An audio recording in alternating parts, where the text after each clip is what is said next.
Good evening, everybody. Good evening. We're getting ready to get started. We have two guests with us on tonight. I'm waiting on you all to come in. I don't see anybody in yet.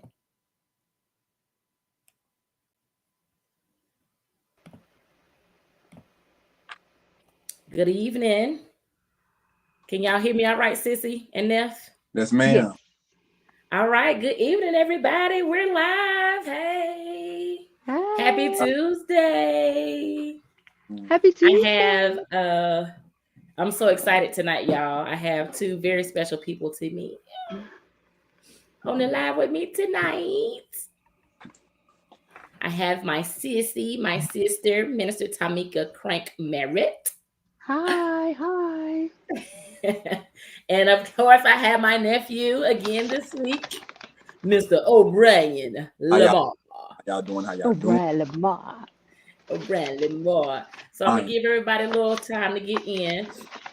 Make sure that you share this live. You share the stream. It is live on Facebook and YouTube. So make sure that you subscribe to my YouTube and my Facebook page. It is From the Author's Heart. You'll see it at the bottom of the screen. Again, that is From the Author's Heart. Make sure that you find all of the content. You won't miss any of our lives. You won't miss any of our discussions. Once you subscribe, I'm going to see who's coming in. I can't see on here. I'm trying to see. Let's see if we got anybody in yet. Not. Then we have two people on. When you come in, y'all say hey, so I can go ahead and put y'all on here so we can say hey to y'all. Make sure y'all speak when y'all come in. Well, I'm gonna take a second and share it, y'all. Hold on. Okay. Can I go share it real fast or no? Huh? Can I go share it real fast or no? Yeah. I think you can. Go ahead.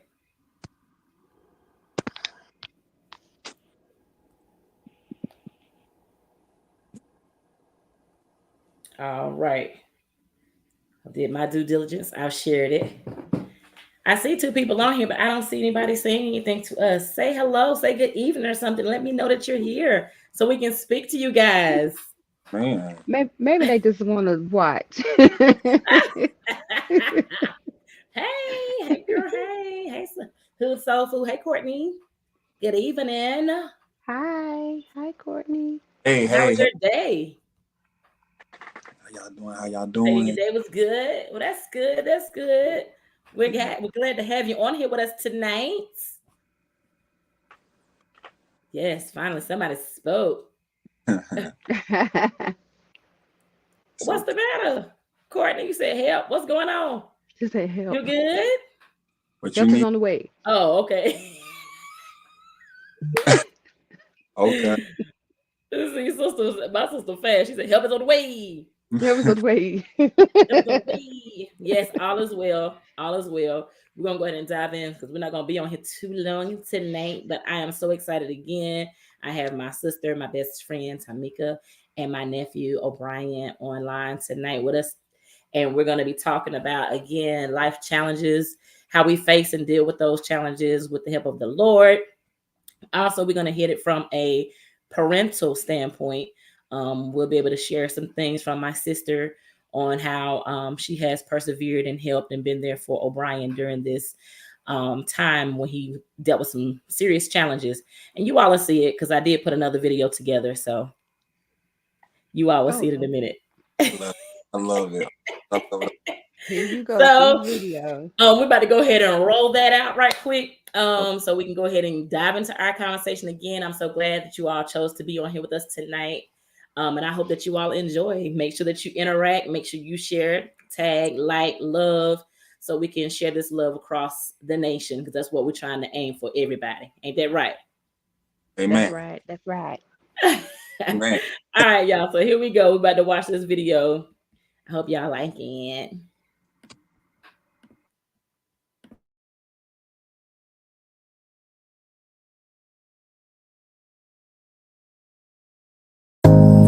Soon as I stopped worrying how the story ends, I let go and I let God, let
When you're feeling all alone and there's no one there to help you, He's working it out for you.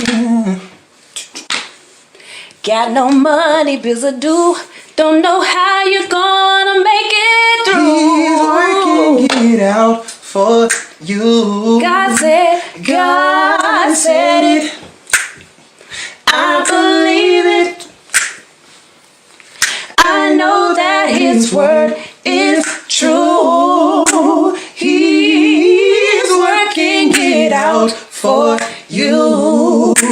God said it. I believe it. Say it up. I know that His word is true. He's working it out for you.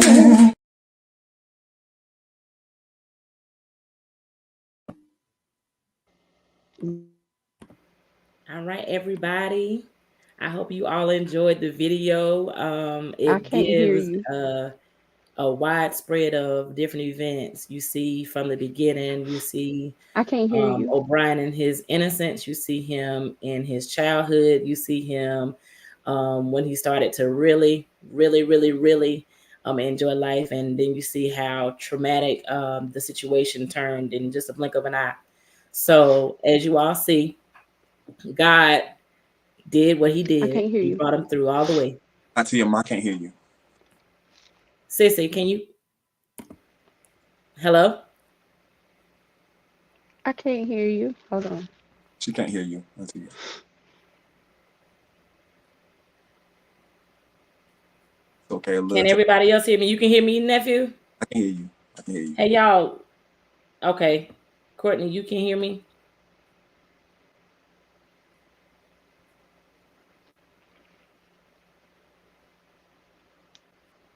Okay, Nisi, you can hear me too. Nisi Poo. Hey, girl. Hey. Can y'all hear me? Yeah, we can hear we can hear you. Y'all can hear me? Yep. I can't hear Hey, y'all. Miss LaDonna. Good evening. Press your microphone, Ma.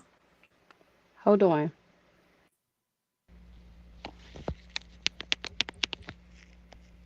Okay, a little technical difficulties ain't never hurt nobody ever. Nah, just give us a second, y'all. Let's I'm figure gonna this go out. out and come back in. Okay, that's fine. Auntie, you want to go until she come in? Yeah, we'll just keep talking. All right, y'all. So again, like I said, y'all saw the video. Praise the Lord. Hey, y'all.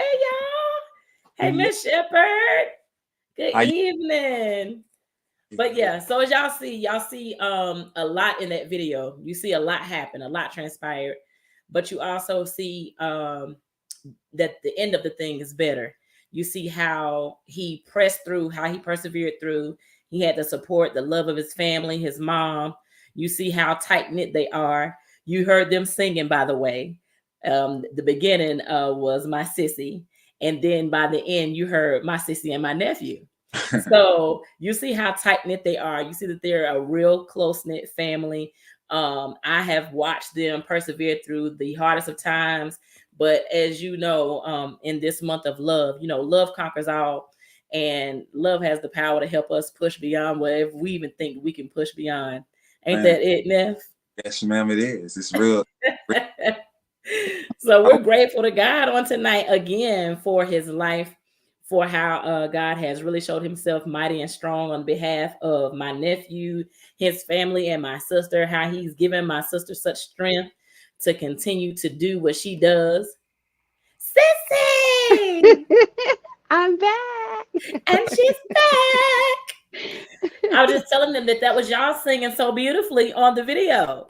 Oh, thank you. Yeah. Oh, yeah, that's my favorite singer, you guys. So, Oh, girl. I'm sorry, but she's my favorite. If you didn't know it, you just heard it here. Okay. Oh, Thank you. But yeah, she is my favorite for real. But y'all heard all of the nice singing. That was them. But they're a very close knit family. I basically watched O'Brien and the kids really grow up. It's kind of crazy seeing them in their adulthood, because I remember when they were just kids, okay, and now they're kids and having kids, and it's such a beautiful thing. Hey, Sierra, good evening. Hey, Sarah. Yes, but Y'all did get to see a lot in that video. Sorry, sissy. I apologize. Girl, child, I had to set the phone down and clean his glasses and everything. I'm so sorry.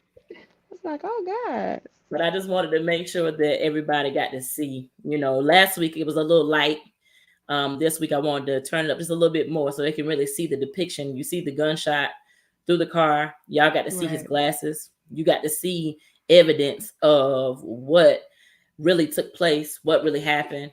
I mean, y'all saw it on the news. You saw the news clip last week. Those that tuned in last week, you saw the news clips. You've seen my sister post many different posts about him and the things that he's endured, the things he's overcome. But I just want to make sure that on tonight that we focus on the fact that he couldn't have done these things had he not had the support of his family.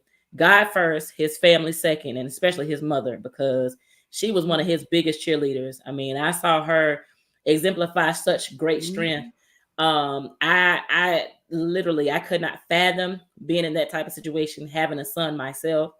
But I do know that it was the strength of the Lord that helped her to maintain and persevere.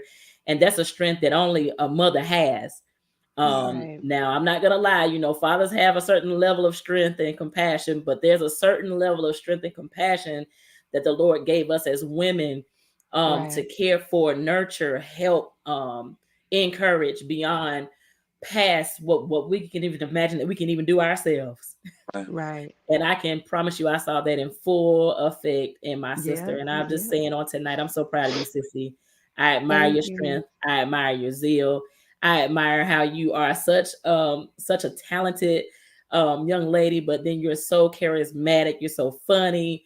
And then on top of that, you have 5 beautiful children that are absolutely, I mean, goodness gracious. I mean, just beautiful. Your family is just Thank you. beautiful. So I admire you, and Thank I'm gonna let you. y'all go ahead and chime in. Y'all can go ahead and say, I don't know who wants to go first. Did your hand come to me, son? Either Indeed, it did. Um, Hey, Tay, good evening. well, I guess I need a starting point. Okay, I so let's I talk about how you felt on the day when you received this news. well, so my son's one of his most favorite meals for me to cook is meatloaf. And he had been asking for meatloaf. I think I want to say like that week before he had been asking for meatloaf, and um that weekend my husband started asking for meatloaf. So I was like, let me make some meatloaf, because they both my men want some meatloaf. Right. So to backtrack a little bit, that text message that you saw, I had sent my son that text message because I had a dream. And most people that know me know that when I dream, a lot of times they come true some kind of way. It comes true. It's either about the person or somebody close to them. Something happens when I dream.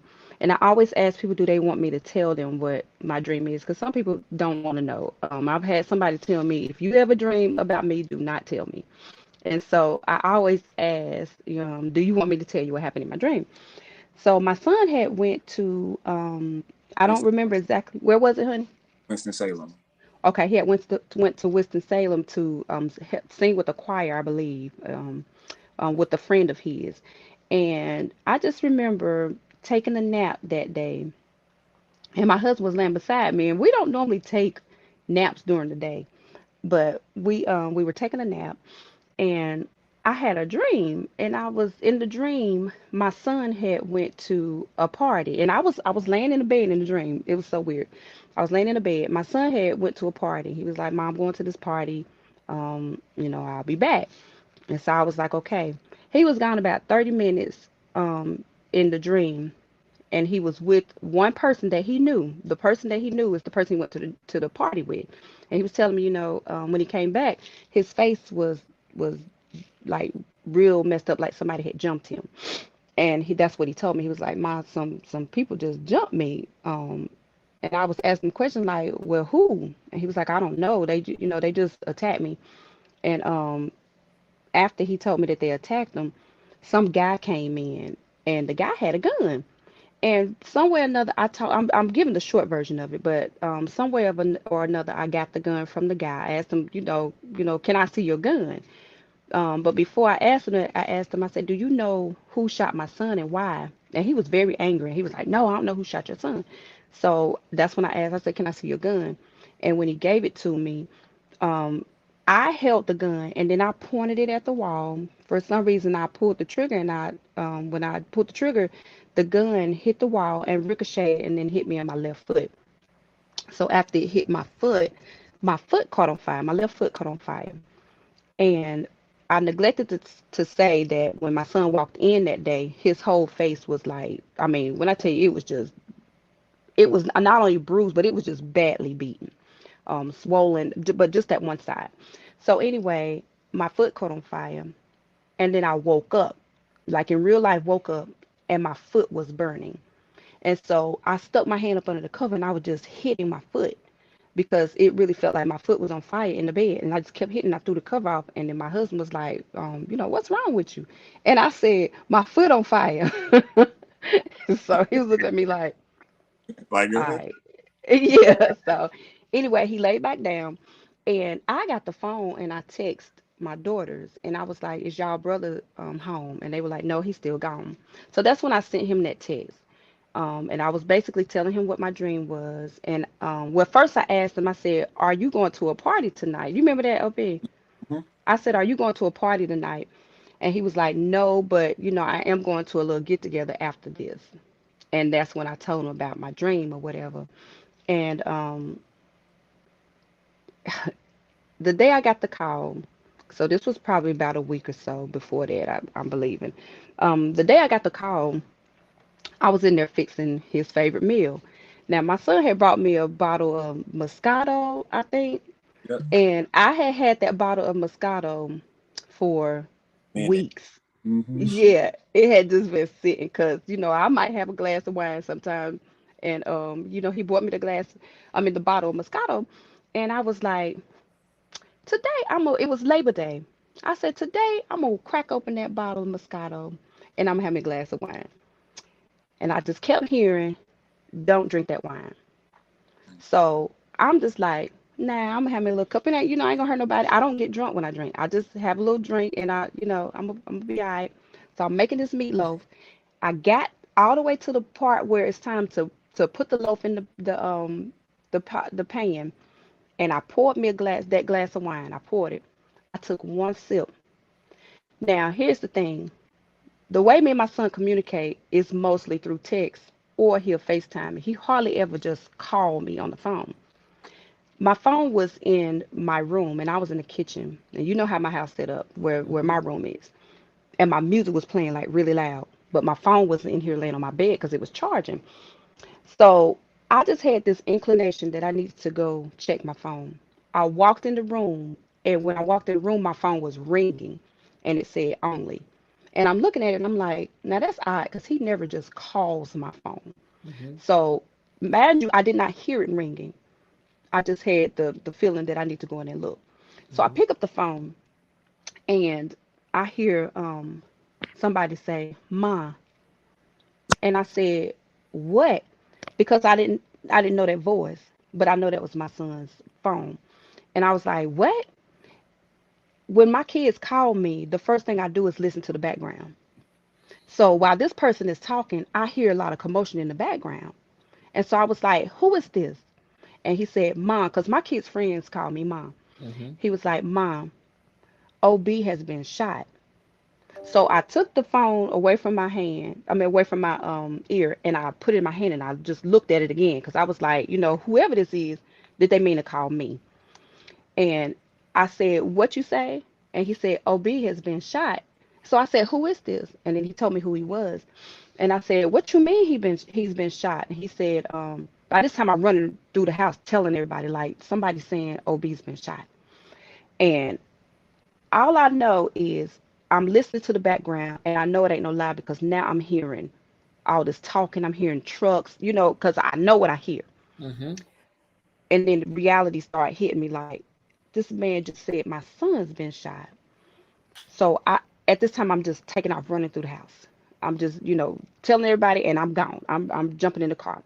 He's still trying to tell me what's happening, but he can't tell me because I guess he's shook up too.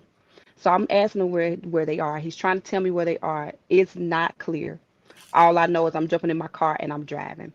So fast forward, we I called him again, and he was like, "They're telling me to tell you to just go to the hospital because they're pulling off with him." And I said, "Okay." So we get to the hospital. We're in the waiting area now. Mind you, at this time we have no idea where he's been shot. Mm-hmm. Because when I was asking his friend, is he alert? And he kept saying, he's alert. He's talking. So in my mind, wherever he's shot is not bad because he's talking and it don't sound like he's gone. So we're not sure where he's shot. We just hear that he's been shot.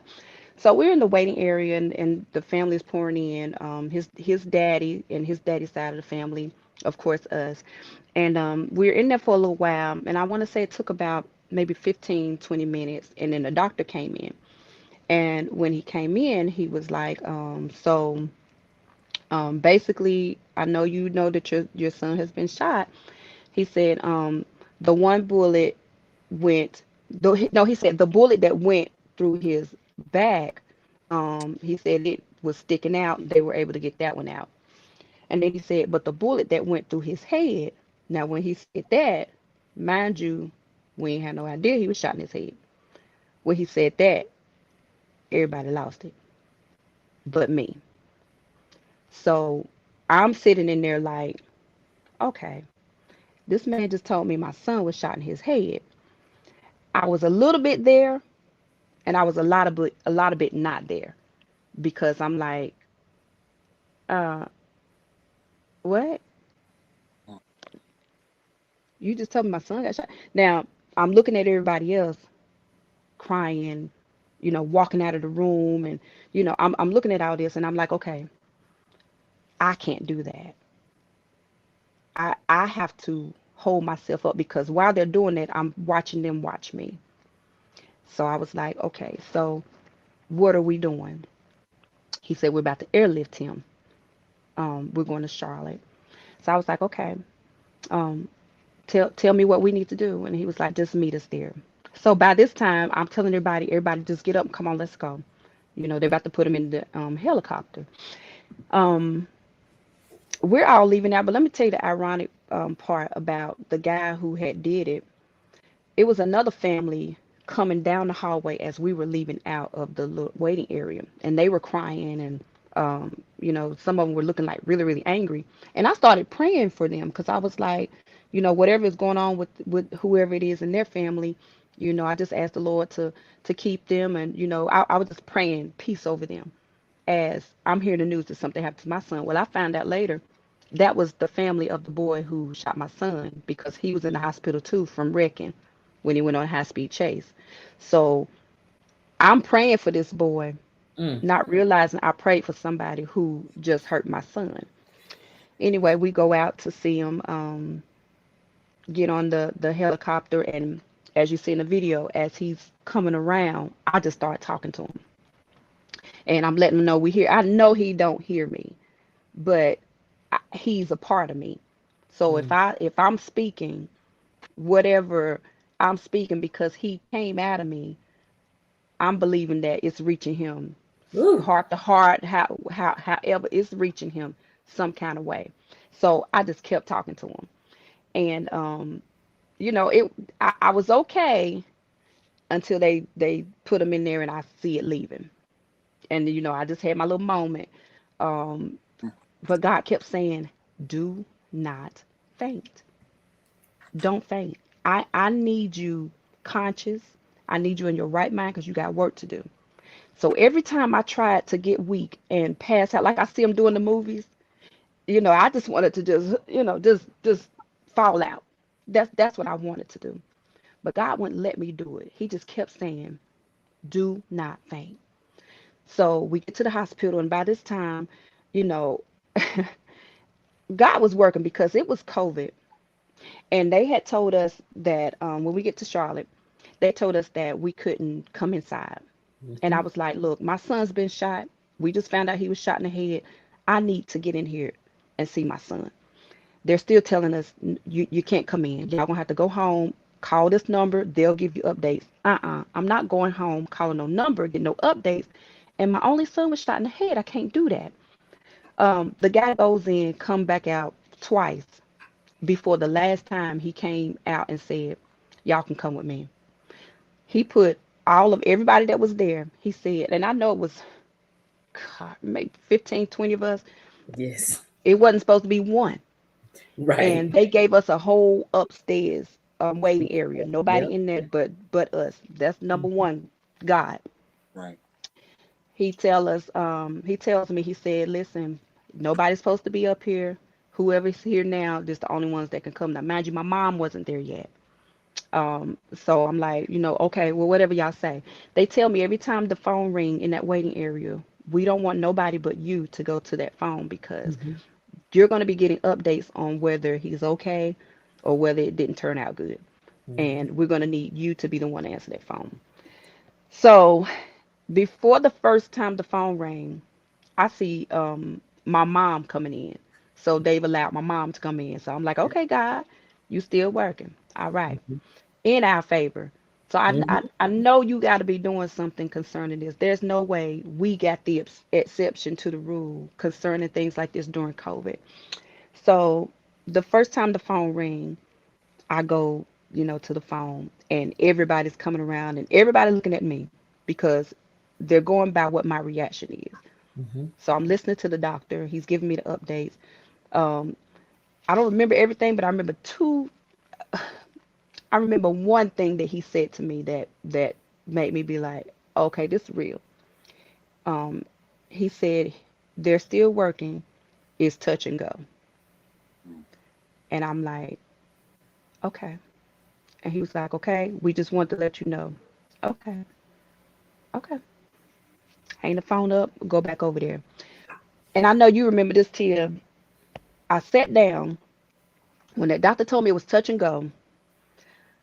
I almost was like, Lord, I hear what you're saying, but now I'm pissed because why my son got to be going through this and he's not a street guy. He don't hang in the streets. He don't do this stuff. Why do I have to hear this touch and go for my son? And I raised him in the church. I did everything you told me to do concerning him. Why do I have to hear that it's touch and go because somebody decided they want to shoot my son just because they want to? So that's when I got mad. Now I wasn't mad at God, but I was mad at that dude. And at this time we didn't really know who it was, what he looked like. We didn't know nothing. So I'm just picturing all kind of scenarios in my head of who did this, and what I was gonna do, because everybody know how I feel about my kids. So I'm going in my mind like I'm a find. Now mind you, I don't know this boy from Adam. I don't know who I'm going to beat up, Right. but in my mind, I'm going to get this boy. I'm about to go get this. I'm about to go get him. And all I could do was sit there and cry. But I had to cry in a way where I still didn't break. If that makes sense. I had to just sit there and let tears come out. Yeah. And I kept hearing God saying, "Don't faint." Now I almost want to punch the air at this point because I'm like, Lord, let me faint for a minute. For a minute. Yeah. You know what I'm saying? I'm not as strong as you. Let me Ooh. Yes. let me faint. I'm just being real. Just let me rest because this is hard. He wouldn't let me do it. Well, fast forward into getting the news that he made it through surgery.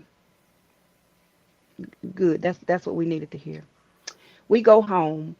Um, because they told us, you still can't see him. We let y'all do this. That's as far as we can go. You still can't go see him.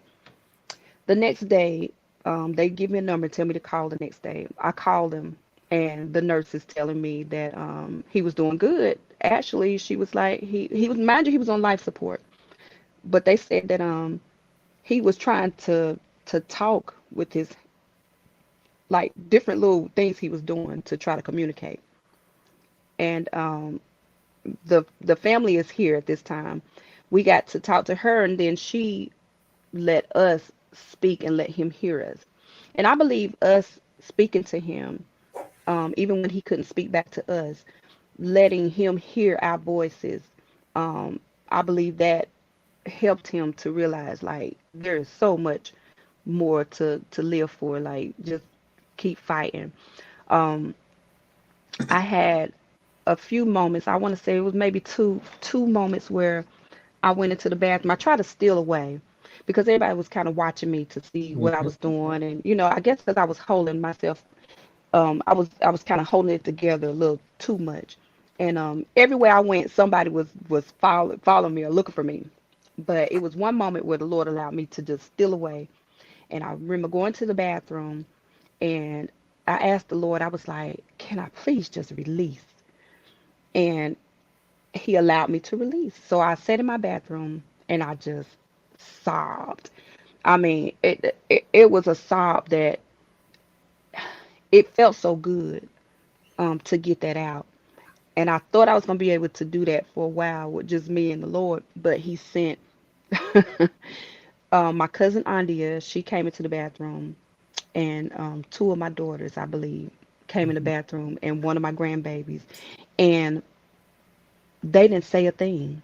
They literally came in the bathroom. I was sitting on the toilet with the seat closed, and I was just crying. And they just surrounded me. I remember Andia sat on the floor. Somebody else sat on the floor. They just sat there and let me cry. And after I did that, they gave me tissue, wiped my face. I got up. Nobody said a word. I got up, and went back out there with everybody else. And that's when the Lord said to me, "If you don't faint, I'll restore him like it never happened." Mm. So I was like, okay, now I get it. You want me to have this supernatural faith.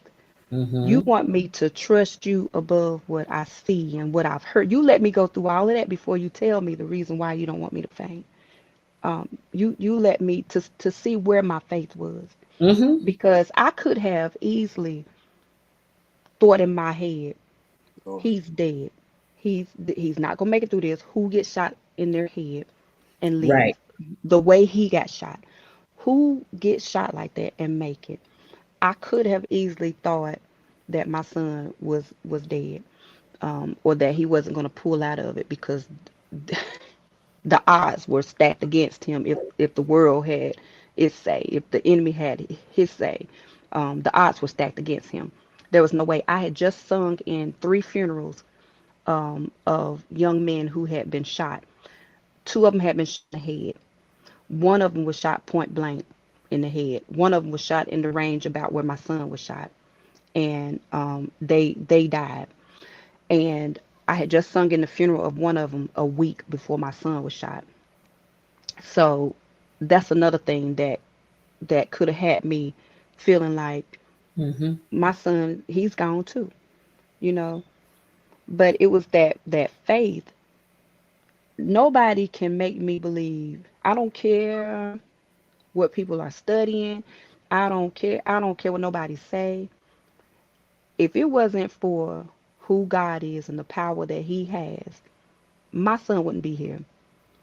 The doctors did not do that because Mhm. they had no idea what Mm. to do concerning him.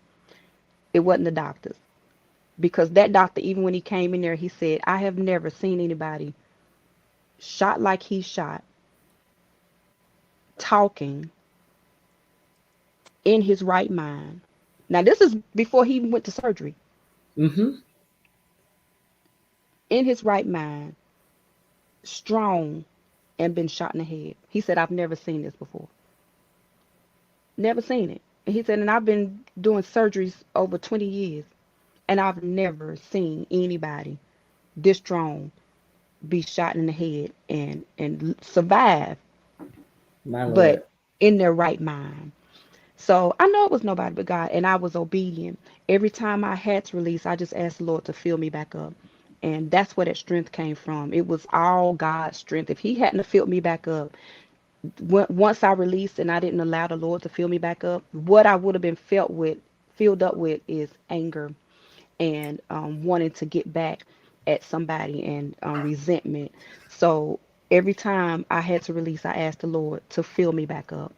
So He put it all in me. He is the strength. When people would say to me, "How were you so strong?"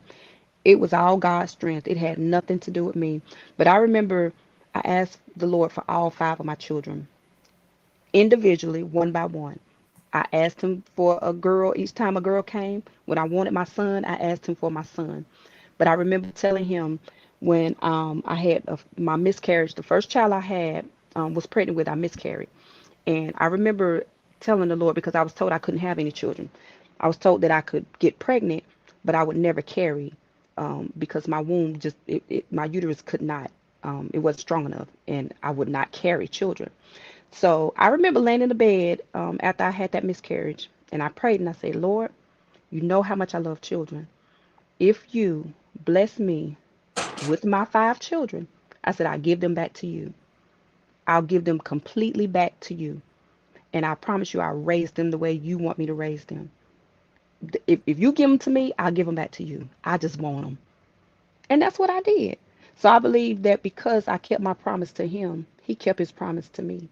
And Ooh, that's say why you that. see who you see right there, um, though he has been um, violated for absolutely, I'm not going to say it was for nothing because it's a purpose in everything.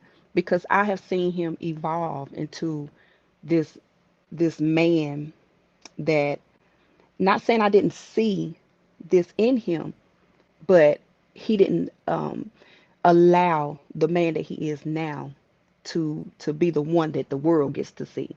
That man was hidden. So when he was shot, the layers fell off. Yeah. So while he was in that back seat fighting for his life, I remember telling him the old you is who died in that back seat, and the person who came out of that car and fought for his life was the man that you are now, the man who God has purposed you to be. So you let that old man die. And that's who's sitting here today, the man who God has created him to be. And that's why all the blessings about to flow in. Forget about what you can't do with that left side of your body. God is going to elevate you in a way where it's going to be so supernatural. You don't even need your hands. You don't need your feet. Woo. You just need to be obedient. Right. And God is going to he's going to catapult you. He's going to be the one to move you. So you don't need um your body in order to do what God needs you to do. He'll operate you. He'll be the one to do it. So really what the enemy and this guy did was help you to start operating in your purpose in the first place. So I mean it's everything is for a reason. Thing. That's why you didn't die, because somebody else had to see you come up out of something that the world would say this should have killed this person, and to see you, like literally see you. We put your story out there so people can see. And I remember asking God, I said, why why would you let this happen? Like why? And I remember him saying, this is not for you. Mm-hmm. This is for the non-believers. Yeah. And the non-believers that I actually realized he wasn't talking about the non-believers who didn't believe in him. He No. was talking about the non-believers who say they Yeah. believe him, but they don't believe him. Yeah. So this story right here wasn't for me. This wasn't just for OB. This was for the non-believers who walk around and say, I believe God. I believe God. I believe God. And then they worry. Oof. That's Or good. they take it back. They give it to them and they take it back because you don't even trust God with something that you couldn't handle in the first place. So I always say when you take your trash, put your trash in the trash can and you get ready to take it out to the dumpster, and you know this trash, you don't need it. You know Right. what you need to do with trash. And when the dump truck comes to take it away, you don't run outside and be like, hold up, let me get that bag though, and let me dig through there and make sure that everything is in there is what I really wanted to throw away before they take it off. If you don't do that with your trash stuff that you know you can't do nothing with no more, why do we say that we give an issue to God and then we take it back? So it's like you chasing God and snatching it back out of his hand because you literally you said you gave it to him. If I gave this issue with my son to the Lord, there was no need for me to sit back and worry and wonder if my son was going to be restored when the Lord clearly told me, because the doctors didn't tell me that. They told me he'd never walk again. They told me he'd never talk again. They told me he'd never sing again. But the Lord told me that if I faint not, he would restore him like it never happened. Y'all see him. Y'all see him. And do. And do. And every time I hear that, outside of my my story, every time I hear my mom's perspective of it does something to me, man. But just to kind of piggyback on her,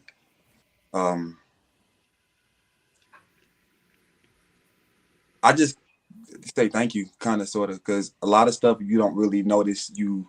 A lot of people you don't know. A lot of times we take people for granted who are meant for covering in our life. Let me say it like that. Mm-hmm, mm-hmm. And you don't notice truly who God has put into your life to set, to be the strong one, to be able to pray when you can't open your mouth, to be able to still say, Father, I believe you right now, even though he can't even say what he needs to be able to say, to intercede. And my mama was all of that and some for me, because I just want to tell y'all a little bit about my side about when I finally did get hit. I get so anxious when I tell this a little bit. That's why I know it'd be the enemy trying not to let me to tell it. And that's why I always give God credit in this particular story, because it wasn't the way it happened, but it was supposed to happen the way it happened. I'm in the car with a friend, and what's supposed to be a regular day, what's supposed to be a beautiful Labor Day, turned into something that changed my life. I want to say that the fight that happened in the back of my car was so surreal. I'll try to sometimes explain it the best way I can, but this wasn't a natural battle. Mm-hmm. And for the longest, I sent myself into stress and mental anxiety because I didn't know how to explain a spiritual battle to people who only can see natural things. Wow. It's hard, Auntie. I've told you this, Mama. I told you this too. Yeah. I've since that particular trauma, I've been able to experience God in ways I've never experienced him. And it started in that car. It started the minute I realized the bullet was in my head, lodged in my brain. And the way that he allowed me to still be cognitive enough to talk to him in the moment of about to leave here. That I'll never forget. My doctors still to this day don't understand how I still remember everything that happened in that day. Everything. But then he allowed me a couple years later to go through a period where I don't remember nothing. And I think it was necessary, if that makes any sense, but I'll go there in a second. But I remember everything that happened the day I got shot, from the conversation that I had with God and what he put into my head.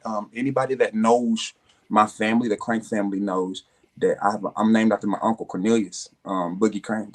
And he died before I was even born, if I'm not mistaken. I never got to meet Boogie. And I've never in my life wanted to meet somebody more than my uncle. I've never in my life looked up to somebody more than a man I've never met. And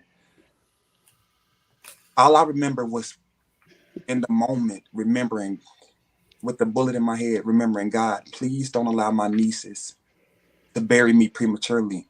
Lord, don't allow them to hear these beautiful things about their uncle and never get to really remember me. At the time, I got a 2-year-old niece and I got a 3-year-old niece, if I'm not mistaken.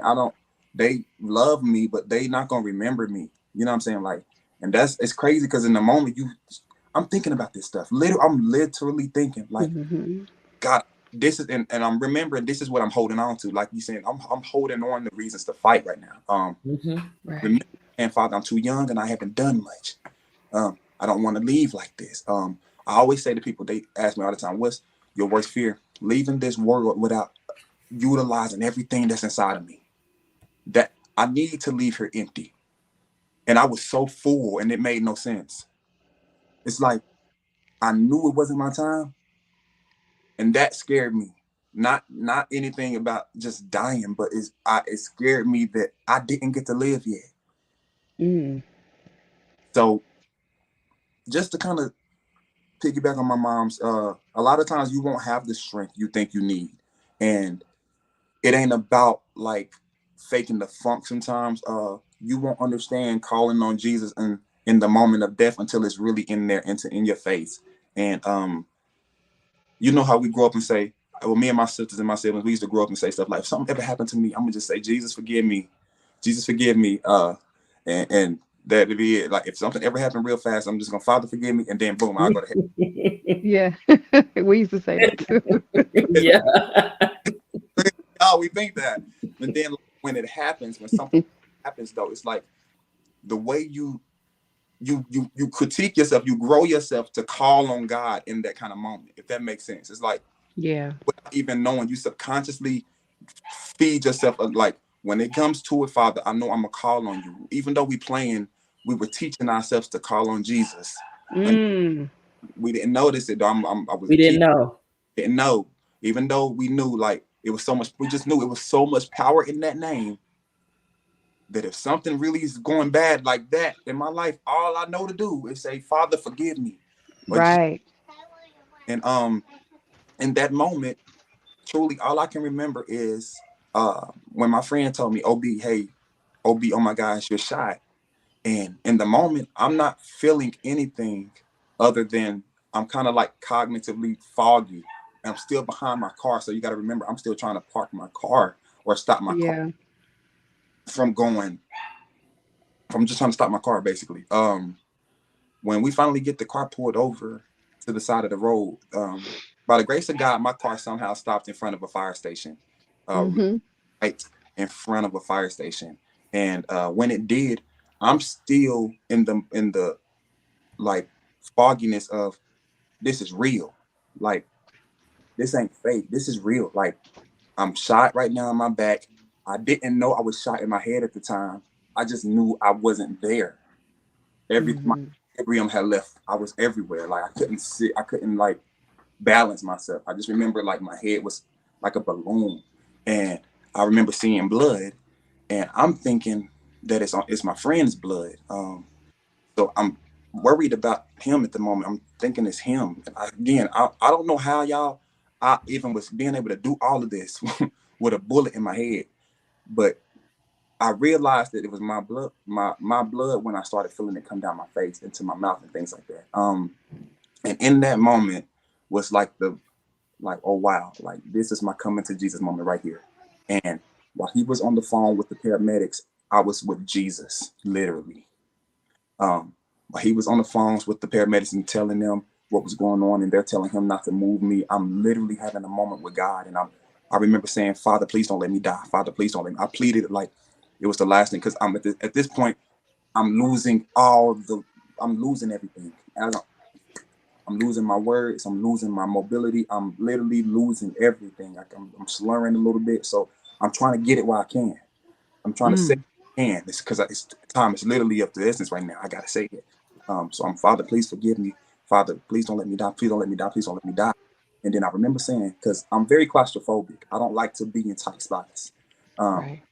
and like I really hate it. So I remember saying, I don't want to die in my car. So I was trying to get my friend to help me get out of my car. I remember saying, "Hey, set me on the sidewalk. I don't want to die in my car. Set me on the sidewalk, please, just to help me out of my car." But they were telling him not to move me. So I started panicking. So I opened up my car door and I stepped out the car. I attempted to step out the car, and when I stepped out with the left leg first. And when I did that, I immediately fell to my knee, and my left arm got the dangling, and I couldn't get up. And that was my first indication that I was paralyzed, and it scared me completely. So My friend runs over to the side of my door, and he picks me up and he puts me in the back seat of my car.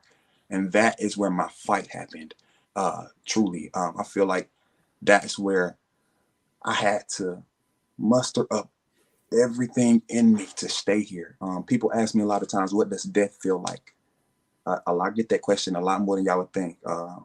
And truthfully, death feels like and I'm saying this because I want to hit something that my mom was talking about. Death feels like a sleep. The reason it's so peaceful when people are dead because they're asleep. When you finally are dying, in my opinion, because I feel like I truly did die in my car. I felt it. I truly did feel it spiritually and physically. My body already was doing what it was trying to do, which was shut down. It was just trying to shut off. I didn't have pain in my head. I had tightness, numbness, but I didn't have any pain. So it made the sleepiness so much easier to embrace. If that makes any sense. All I can say is the prayers of the righteous availeth much. And I thank God for everybody who was praying on my behalf. And I thank God for him being able to hear a prayer inside of me that didn't even be able to come out of my mouth in the time, because a lot of times you don't know what to say in the moment because it's so real and it's so present and it's so right now. You truly do have to rely on the Holy Spirit to intercede and understand what's going on, because he knows you. He knows us for real. And in that moment, I remember laying in the arms of the fireman, and I kept asking him, I'm going to sleep. And he kept waking me up. He kept waking me up over and over. He kept saying, stay with me. Stay with me, stay with me, stay with me. I stayed with him. Paramedics came. I got on the gurney. And again, I'm remembering all of this. I get on the gurney. Everything is so surreal. It's like a movie. When they put me on the gurney, it was gruesome. It was some things that happened that happened. I remember getting into the ambulance, and I had a panic attack because I was scared that I didn't want to be left by myself. If these was going to be my last moments alive, I needed to see somebody I knew. I didn't want to die in no truck with strangers. So I'm in this hospital, in the back of this ambulance, and I'm having my moment when they finally shut the door and they wouldn't let my friend on. Seeing him have a moment made me have a moment. And it scared me. So anyways, the next thing I remember from there is being rolled into the hospital. And if you look on my social media, on my TikTok, there's a video of this woman. She's a nurse. She was the woman who was rolling me into, if I'm not mistaken, the ER. And time I had medicine inside of me, so I'm in and out. Because when I was in when they put me into the ambulance, they put me to sleep at one point. But as I'm being rolled into the hospital, I remember I'm awake. I remember asking this lady while she's rolling me into the hospital, I said, am I going to die? I asked her verbatim, I said, am I going to die? And she said, honey, do you believe in Jesus? And I said, I love Jesus. I get this, I promise. She said, honey, do you believe in Jesus? I said, I love Jesus. And she said, I love Jesus too. And she said, but Jesus loves you. And she said, basically, she's just telling me God has me in so many words, to trust and believe in God. And those were the last things. That was the last words I heard before I woke up the next day in the hospital, was to trust and believe God. She asked me to believe in him, and I told her I love that man. So much stuff comes out of that story, that right there. And I want to let that sit for a second, because I think it gets looked over a little bit. The fight that happens, that you have to do for real in the moment. You have to allow yourself to, like my mama said, faith is something that we can't just practice it and teach it. I'm sorry, we can't just teach it. It has to be something we truly have. You gotta live it. It has to truly be inside of you, because I truly believe that in the moment, if I didn't have the faith that I had to be here, that I wouldn't be here. Outside of what God already had planned for me, it's a part you have to play too. I could have gave the ghost up, is what I'm basically saying. I promise you, I had something in me wanted to give. I'm gonna be really transparent with everybody on here, because I say this to my mama. I say this to people who know me. something in me wanted to give it up. Something in me, because I was, let's take away what happened that day. I was already dealing with things in my life. Mm-hmm. My mama had texted me that message when I was in Winston-Salem. The reason I told her that I understood what she was saying and didn't scare me, because I was already having my own revelations about something happening to me soon. It was weird. I knew I was on the precipice of something, but I didn't know what. And so I felt some attacks. I just didn't. I felt some stuff coming. I just didn't see it happening like that.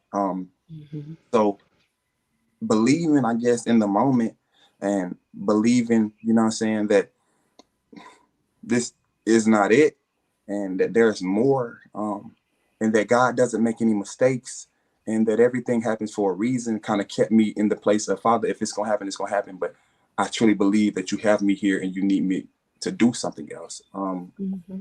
I don't even sometimes understand how impactful my story is. I don't even understand sometimes how inspiring it is. And that's something I've had to go to Jesus about, to allow him to give me a better, what's the word, O'Brien? To give me a better fire for it. For me, it's my life. You have to realize it.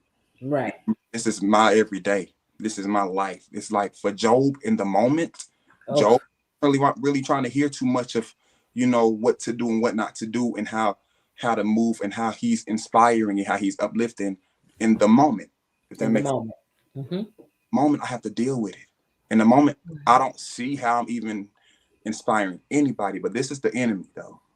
That's you see what I'm saying? And it's things that he was so upset with, the fact that God still got glory out of something that he meant for evil. Was so upset with the fact that his mom was not upset. He was so mad at the fact that, why is his family not going to war? I hit this family because I know what they about. They've been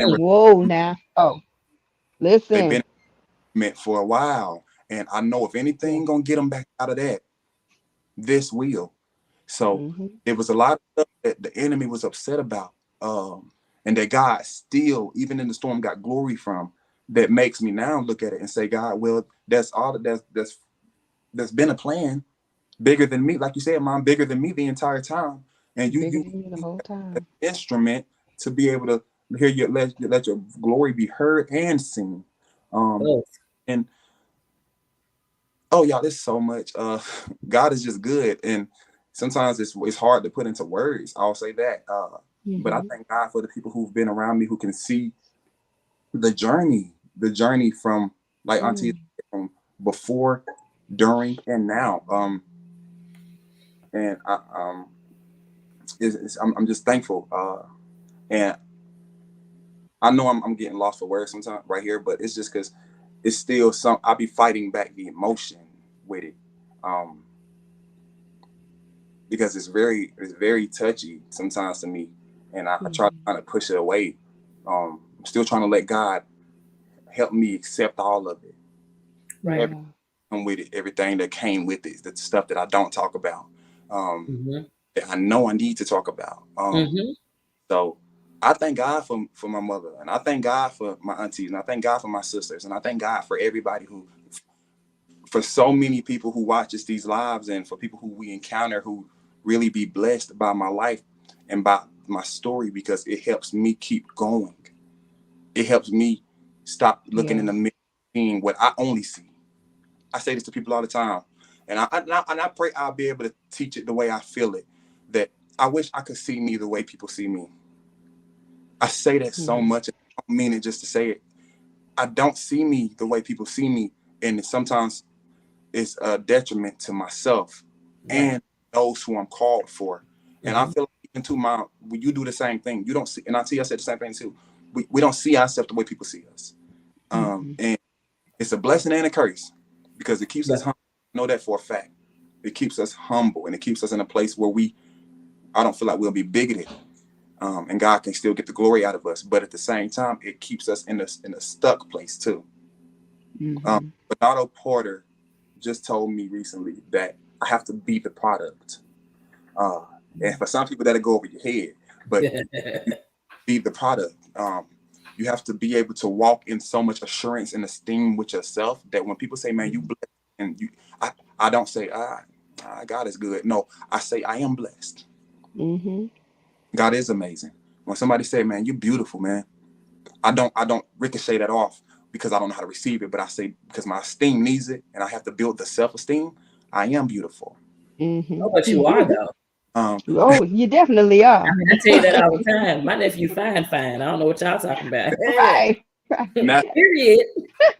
Me too. get it from I let them know. My nephew fine, honey. I showed your pictures of some of my coworkers, Yes, child. he is. I ain't even gonna. I'll tell you that offline. yeah. I had to. Honey, yes, me too. Me too. Wait, hold up. Yeah. Not my baby. No, Yes, you not. honey. They be on my boy now. What? I mean, Listen. and Well, you think that's another thing. That's another thing. When the Lord said that He would restore him like it never happened, even his appearance, you know, right. Listen. shot in his head. Like I literally was when I first saw him that third day because it Y'all took better 3 days shout. for me to be able to see him. When I saw my son's face, I'm thinking to myself, well, first of all, he looked just like he did in my dream. I Wow. mean, Mm-hmm. identical to how it looked Mm-hmm. in my dream, like identical on the same side. Mm-hmm. And so when I see his face, I'm thinking to myself, okay, this man done messed up my son's face, Mm. but he was still cute. Still cute. So I'm like, okay, his face is bruised and it's fat, don't look nothing like y'all saw the video. My son has a chisel, like he had a defined face, and his face was just, it just was big on one side. He just looked totally different. But I'm looking at him like, but he's still handsome. Mm. Yeah. And so as he's healing up, I'm starting to see his appearance come back. And the way I've always been with my children is I lift them up. Mm. I don't even, they'll tell you. If they say something about themselves, I get mad. Literally, like I man. mean, no, literally, I get mad. If they be, man, I got big lips. I be like, no, you don't. I get, these bumps that got me looking crazy in my head. I mean, I goes off because you're not gonna put yourself down. You're gonna Right. see what I see, and I think you look good all the time. All So the when his time. appearance started coming back, Lacey said, "Real mad." Yeah, man. Yes, I have never allowed them to put themselves.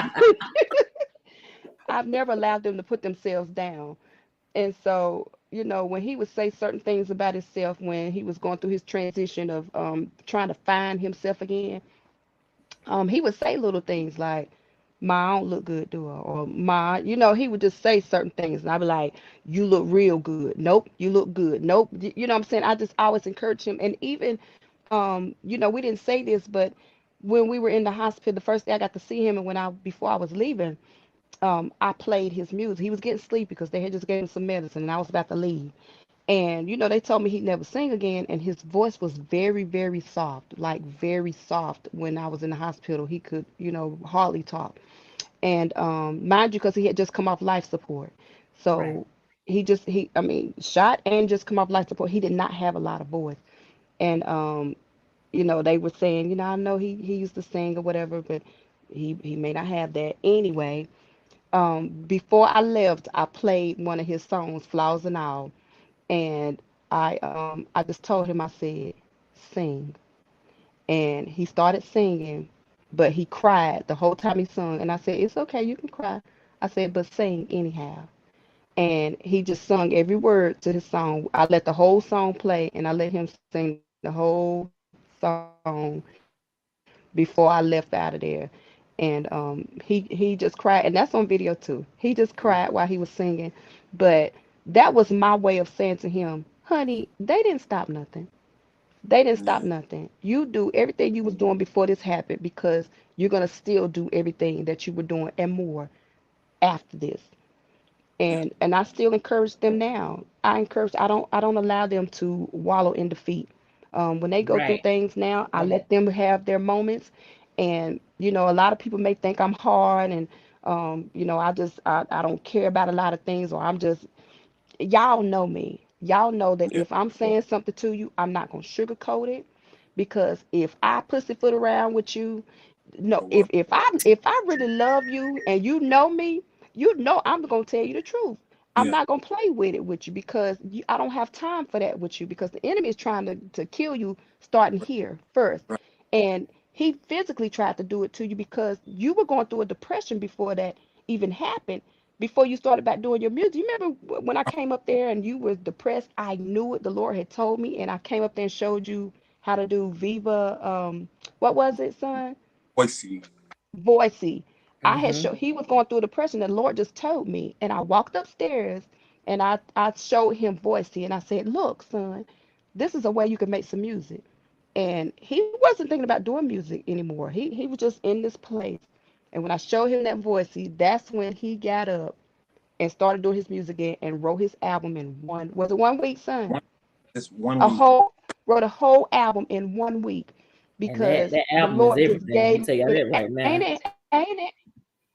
And right after that, that's when this stuff started happening. So, I just don't allow them to wallow in defeat because I know I'm not going to do it. Um, I just know how the enemy tries to attack. And so he tried to attack him mentally. And because he couldn't get him mentally, he physically tried to attack him starting here. Yeah. Yeah. So, yeah, you're here for a reason. Yeah. Absolutely. Um. Without a doubt. I'm happy. I'll say this to kind of conclude on my part. I'm just in this new, like you said, Mom. I'm in this new place. Where I'm learning to. Uh, I'm evolving, and I'm so happy that God has allowed me to evolve in this way and to be used in the way that I'm being used. And I'm just trying to be diligent because the same way you promised us back to God, I promised God something too. And I'm trying to make sure that I give that to him and some because he's owed it. And again, the story is beyond like your book, Auntie, that the book for the world now. We need that. Uh, Right. Vice versa with the stories for the world now. People need it. And I need it too. I'll stop even saying a little bit like that because I still have a lot to process with it. Yeah. And people dealing with anything in their life. I'll say this too. Sorry. I know I bounced, but y'all gonna have to get used to that with me. That's how I talk. No, you fine. With me, you have to some stuff you gonna have to learn to. With me at least, I don't know how to process stuff solely just by myself. I get better when I'm helping people. Mm-hmm. That's how I get better. Hmm. I get better talking to you about your life. I get better and I get more perspective on my life, being able to shed some light on yours with things that I've been through.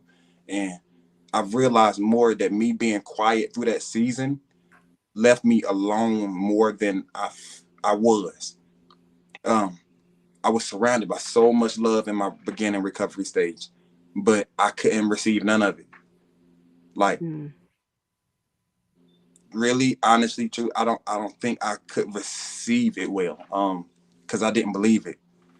If not that I didn't believe the love, you gotta. I'm not that. It's I didn't believe I didn't see me like that. Not Right. especially at that time. I mean, I was like my mom. I was already dealing with a depression. It just added on. It's like the devil was like perfect time. Mm-hmm. Perfect Mm. time. Your ego already down. You feeling less than. You are a man. You living back with your mother. You know what I'm saying? Like it's certain things that you want to be doing that you're not doing. Um, you, and then boom, you see me start doing something. You see a fire get ignited under me, and I start making music that's not. And I know that's too. The reason why he want to take music from me because I don't just make regular music. I make impactful music. I make music that matters. I'm Hmm. somebody that want to make a song for you because I know we all go through relatable things. And music is powerful. We in a generation where music is literally saturating everybody right now. So I know it was very strategic where he hit me in my head. I know it was very strategic. Like you said, man, like I was the brain, the mind is everything. And I'm Right. huge on the mind. I'm huge on the paradigm. I'm huge on mental. I'm huge on that. And the enemy understands that too. He know exactly where to hit you. He know where to attack you, and he know where you're supposed to be used and benefited. And my mind is my power. Without my words, I don't really much have anything in my opinion. And see, that's what scared me. So going through the entire situation where I'm realizing that, devil, you strategic, but Father, so are you. Because when he hit me, where he hit me, you got to realize the right side of your brain is the cognitive side. It's the cognitive side. It is the creative side of your brain. I mean, anybody that know the brain, we can debate whatever, but it is truly the creative side of your brain. It makes you who you are, your personality, your music, the way it makes you. And outside of that, I'm solely a creative. So when I got hit there, it's like the enemy was like, you're going to have to figure out how to do everything again. What is your purpose now? If you can't speak to people, if you can't people, if you ain't going to be able to even cognitively be there, if you're going to be a lemon, you want that your purpose is studied. So in that attack on my mind, the physical attack on it, because I've been through the mental or spiritual attacks a lot, but the physical attack on it was God's way of really showing me that, and the rebuilding of it was God's way of really showing me how necessary it was. It was necessary. It was scary, but it was necessary. Like most things in our life that we really don't want to do, if that make any sense. I knew I needed some stuff to fix inside of me. I knew that I wanted to be a different kind of man. I didn't know how I was going to be him, because becoming him was going to also come with the ending of myself, if that makes any sense. I needed to kill parts of me. Yeah. You know what I'm saying? And a lot of times we don't want to do that, or we don't know how to do that because whatever the reasons may be, we just don't know how to do it. But that's why I walk and I speak heavily on accountability. We walk ourselves in some things. Yeah. No bad dude. Never have I ever been no bad dude. But I've always been a very reactive dude. I've always been very reactive. And I used to think that was okay. I used to think that if I'm cool to you, if I'm real nice to you and I'm being respectful to you and you disrespect me, I get to go wherever I want to go with this now. Because you kind of set the precedent for that. You set for that, But God said that ain't you on some street stuff, sir, that's fine. On like regular life, that's fine, because people like that, they feel like they're studied, they're capped. There's certain wrong to be able to get into, is what I'm saying. Mm-hmm. Me, I'm destined to be in a lot of different places. Yeah. God said you're gonna fit in rooms that most people from your area won't fit into, but you can't react like you want to react. Right. How to react when people do some crazy actions to you. And that's been my life story, where it's like, if you do something to me, I don't care what it is. If it disrespects me, my reaction going over it every time. Right. I'm gonna do something, and it's not that I want to, but my reactions have always been fire compared to smoke. And God taught And what was my motto to y'all all the time, even to this day? pick and choose your battles. Pick and choose your battles. Yeah, and that right there to this day now is really what I stand on. I know you hear me saying it a lot more than I ever have. Like I pick and choose. I don't have nothing to prove to nobody no more. This is why a lot of young men and older men, I'll give it to women too, because this is not gender. This is gender fluid. We all deal with some type of hostility in us. Absolutely. And this really for the church. This really, well, I won't say the church. This really for the believers. We all deal with some type. But Christians are so hot-headed. That's the truth. That is the truth. My Lord, no. And it's like God's been using me to help people realize where they need to kind of sort of stop reacting, learn how. I don't know, Mama, if you remember saying this to me. When I was in church, I used to go to church and I used to be on the altar praying for the Lord to heal me from my temper. I used to say, Lord, I want the temper, I want the temper. And one time, and I was telling her that too. I was like, I wanted the Lord to kill my temper. And she was like, no, he doesn't need to kill it. You need to learn how to control it. Learn how to control your temper, because and I don't know if you told me this, Mama, verbatim, but I remember this conversation with somebody where it was like, you're going to need that temper. That was me. It went along with when I was telling you, don't ask him to kill it. Exactly. So we're saying basically to me that I don't need to to kill it at all. I need to learn how to harness it and use it. Because when you know how to use your temper, it's not a temper, it's a backbone. Facts. You can't run over. You can't run me over. I'm going to speak my mind and I'm going to say what I'm going to say. And I'm going to do it with, I say this to people all the time. You have to learn how to, we have to say what we're going to say with the utmost respect to be our truths and let people take our truths however they want. Respectfully. And I feel like if I didn't have no backbone, we wouldn't be on here talking about this. We wouldn't be on here talking about, we wouldn't have the last segment. We won't have future segments because I don't know how not to be truthful about, and I mean transparent truth, like the truth people wash over. I don't know how to do that because I've seen too much of the real God. Like we talked about last time. What is Jesus? Jesus is the truth. Truth is Jesus. Then we have to stop washing the truth down. We got to start giving the truth as dirty as it is, and let people be able to understand that you can be used right there. That's where God's trying to like clean you up at. But the idea of us coming to God in this masked form is crippling and it's debilitating. And I'm saying that truthfully because I gave myself truly to God, flawed and all.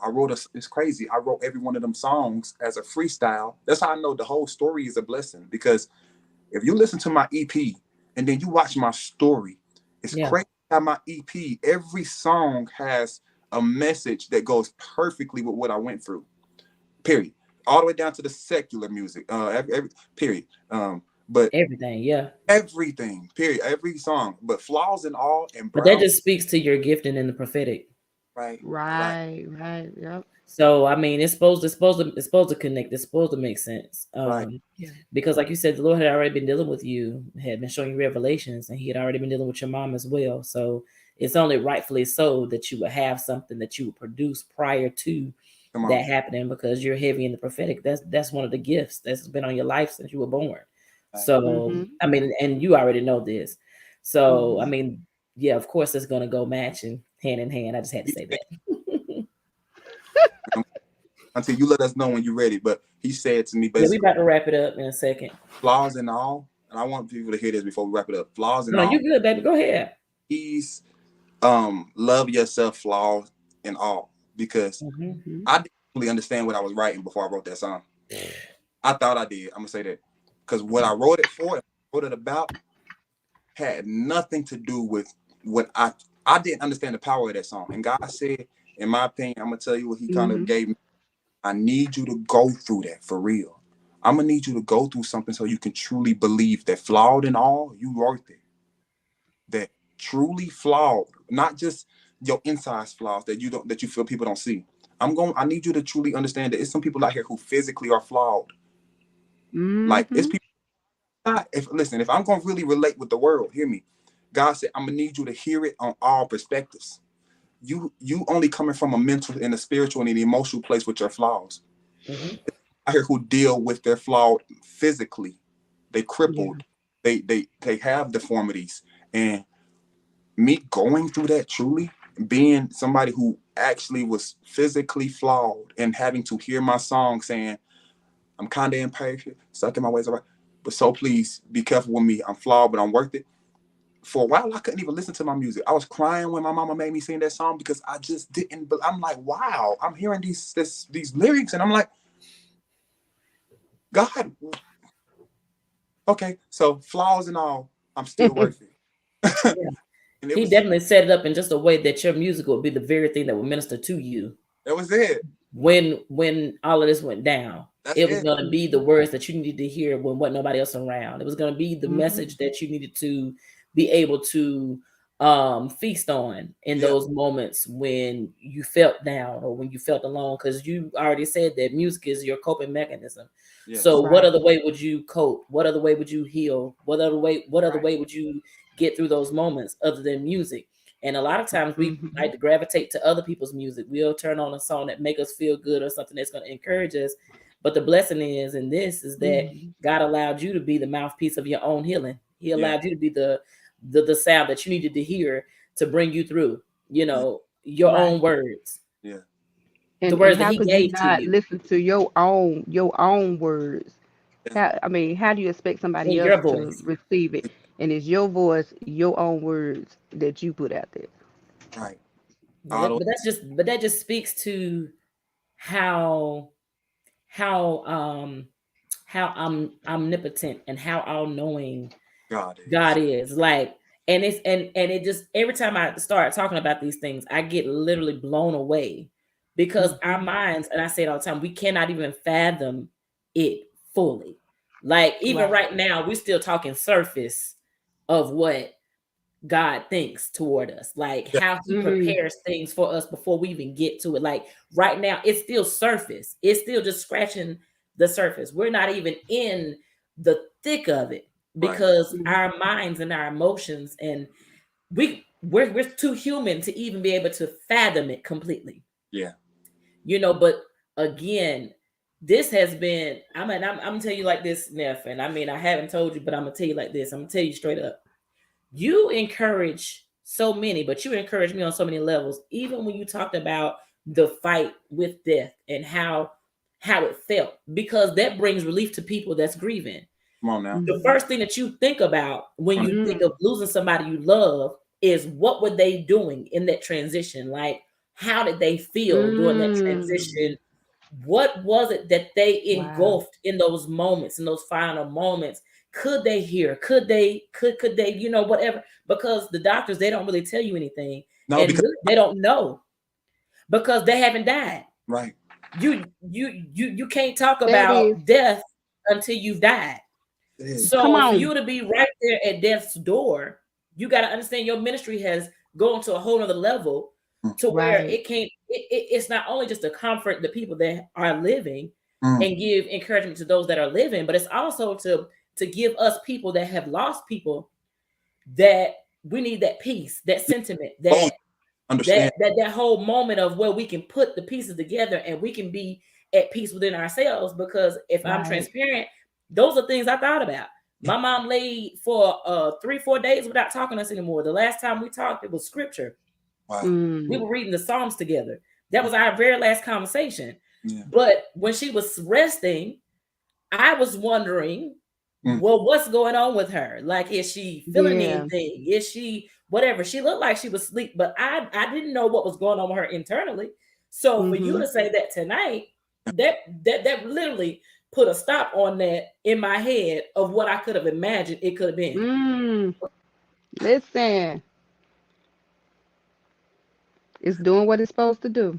I can Yeah. imagine how I can. The So story is doing what it's supposed to do. listen, it's doing what it's supposed to do. So I want you to really take hold of this story and tell it on every platform that you get a chance to. Tell it as many times as you can, because as you're blessing us and as you're healing, as you're speaking your words, because like I say, you can't heal anything that you don't expose, even those deep, Right. dark things.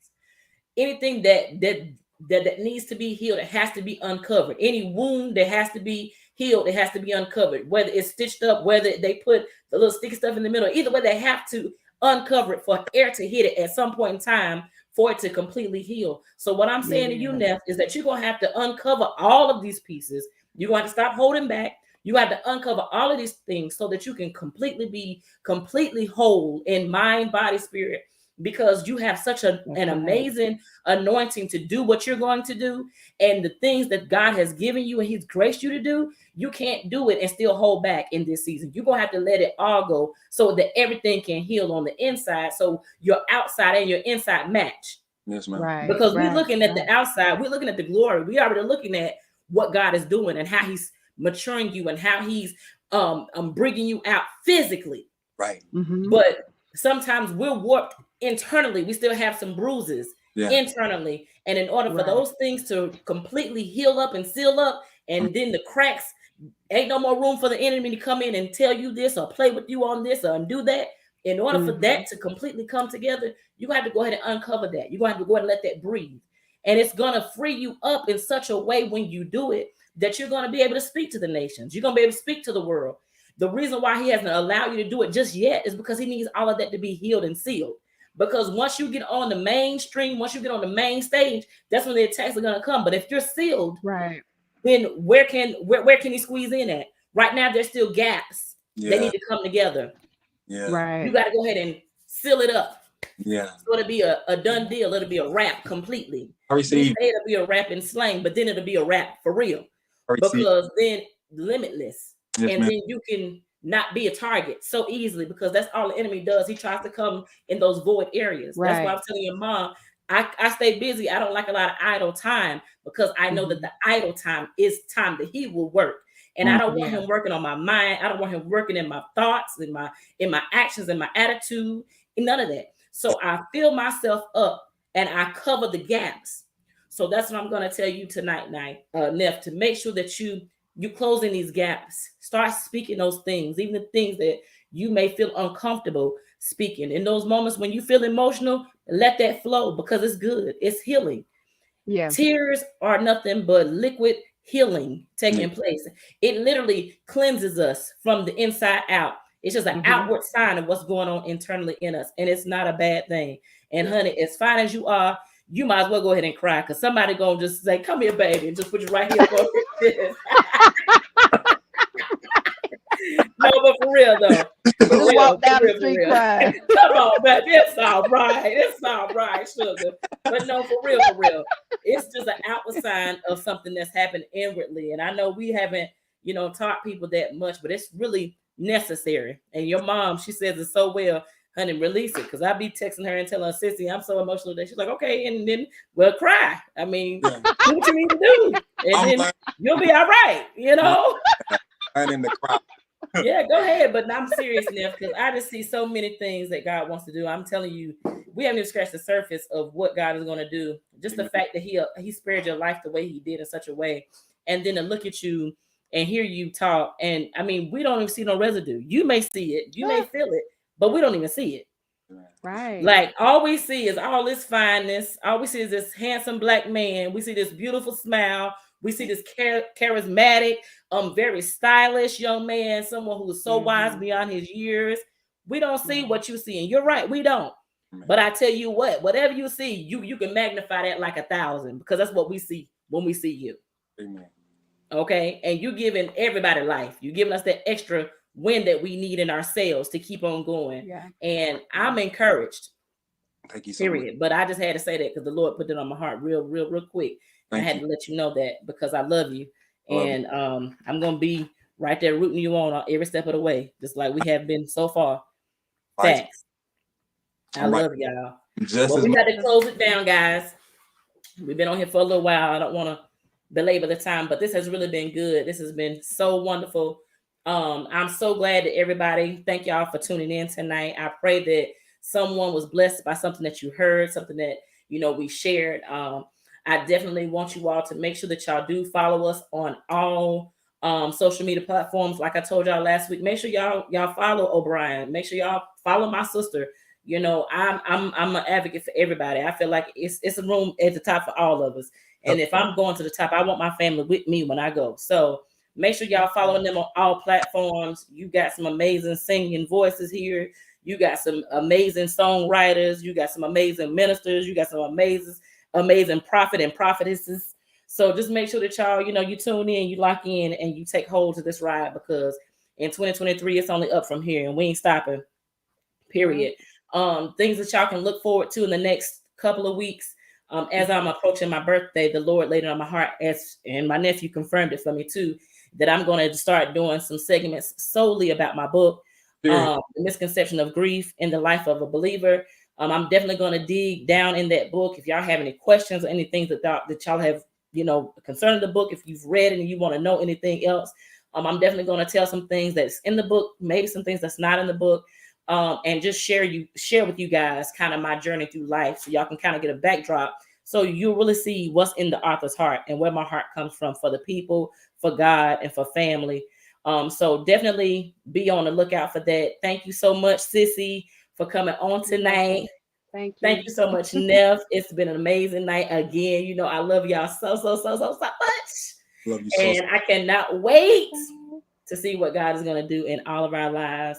Amen. In these next couple of days, moments, weeks, hours, all of that good stuff, because he's up to something good concerning us. He's up to he's something. I'm telling y'all, he's up to good something good concerning us. Oh, he is. He is I'm in real life. I mean, I can feel it. Like I'm in too. scared. it's just I feel like I'm just like right on the edge of something. I don't know what that something is yet, but I'm excited about whatever Yeah, it is. yeah, Receive it's true. It is. So, but yeah, so y'all, thank you. God bless you all. I love you all with the love of the Lord. Y'all can Love catch y'all us too. again next Tuesday. Again, I'll be diving into my book. If y'all have not received the book, if you have not purchased the book, it's on Amazon. Go ahead and do what you got to do. Make sure that y'all support my nephew. His album is on all platforms. It's Vibes by O'Brien Lamar. I'm telling you, you will not be disappointed. It is an amazing album. I listen to it pretty much every day, especially on my way to Yeah. work, because it gets my mojo going. You know what I'm saying? So yeah, just check them out. All right. I love you guys. Y'all have a wonderful Bye. night. Love y'all. God bless.